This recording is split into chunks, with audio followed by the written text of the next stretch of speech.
A 130-pound German Shepherd that everyone called too dangerous for kids refused to leave a newborn baby's side. The shelter had warned the family twice. He's too protective, too intense. Return him before something happens. But at exactly 3:17 a.m.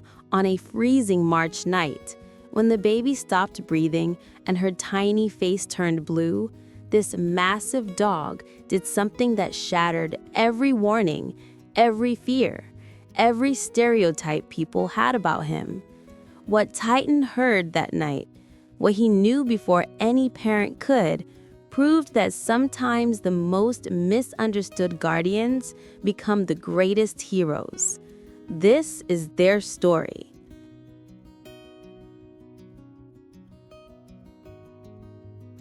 Six months ago, the Harrison family brought home a 130-pound German Shepherd named Titan from a high-kill shelter in Colorado.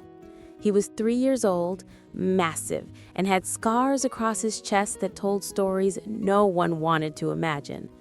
The shelter staff warned them, "He's been returned twice. Too protective, too intense. Are you sure you want him around the newborn?" Sarah Harrison was 8 months pregnant with their first child, a baby girl they'd already named Emma. Her husband, David, hesitated at the kennel door, watching Titan sit perfectly still, his dark eyes locked onto Sarah's belly with an intensity that made everyone uncomfortable. "He knows," Sarah whispered, her hand resting on her stomach. "Look at him, David. He already knows about her." They brought Titan home that cold February afternoon with strict rules. He stays downstairs, no access to the nursery. "Babies and giant dogs don't mix," David insisted, installing a baby gate at the bottom of the stairs, just until we see how he behaves.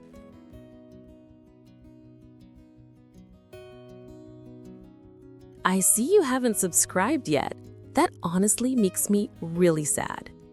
But Titan had already decided something the moment he walked through that door. Emma wasn't just their baby, she was his puppy. And nothing, not gates, not rules, not fear, would keep him from her. The first sign appeared 2 weeks before Emma was born. Titan started following Sarah everywhere. When she sat on the couch, he laid his massive head on her lap. When she folded tiny baby clothes in the nursery, Titan waited at the gate, ears forward, eyes tracking every movement.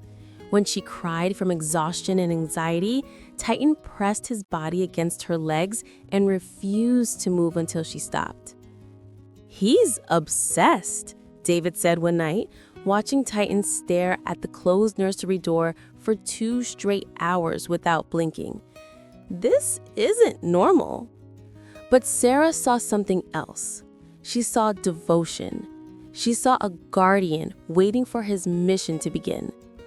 Emma arrived on a freezing March morning at 4:47 a.m. Sarah's labor was fast and terrifying. By the time they rushed home from the hospital, 36 hours later, they were exhausted, overwhelmed, and completely unprepared for what Titan was about to do. The moment they walked through the door with Emma in her carrier, Titan approached slowly. No jumping, no barking. He lowered his enormous head to the carrier and sniffed once, twice, 3 times. Then his tail wagged, soft and gentle, and he looked up at Sarah with eyes that said one thing: "I've been waiting for her."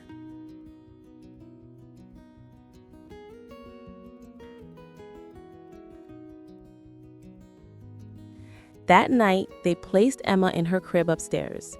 The baby gate was locked. Titan was supposed to stay downstairs, but at 11:34 p.m., Sarah woke to a strange sound. Not barking, not whining, just the soft click of nails on hardwood. She crept to the hallway and froze. Titan had somehow pushed the gate open. He was sitting outside Emma's nursery door like a statue, his body blocking the entrance, his ears rotating at every tiny sound the baby made. "Titan," Sarah whispered, "you can't be up here."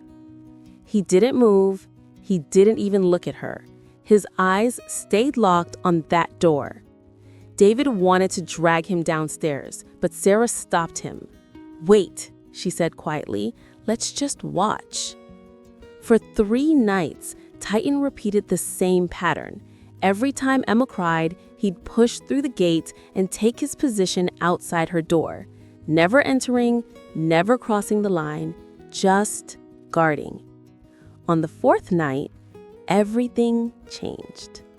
It was 3:17 a.m. when Titan started barking. Not his normal bark. This was urgent, desperate, terrifying. Sarah and David bolted from bed and ran to Emma's room. Titan was standing over the crib, his massive body blocking Emma from view, his barking relentless.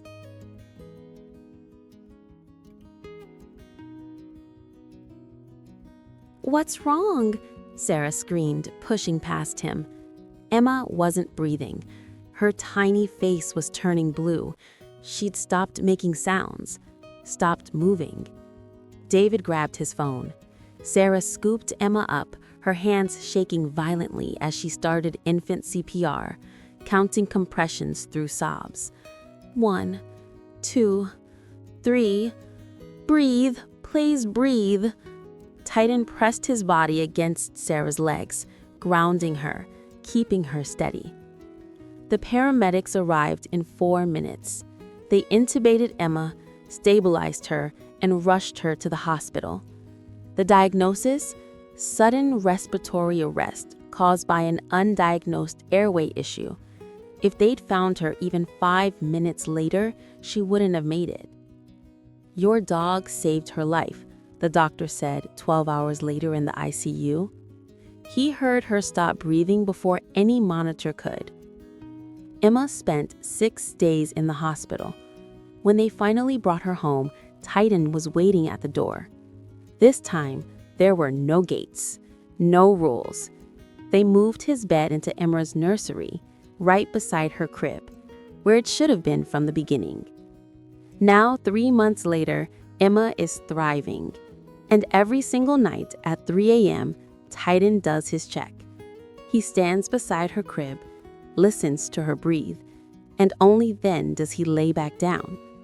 Because Titan didn't just find a family when the Harrisons rescued him, he found his puppy. And there's no force on earth more protective than that.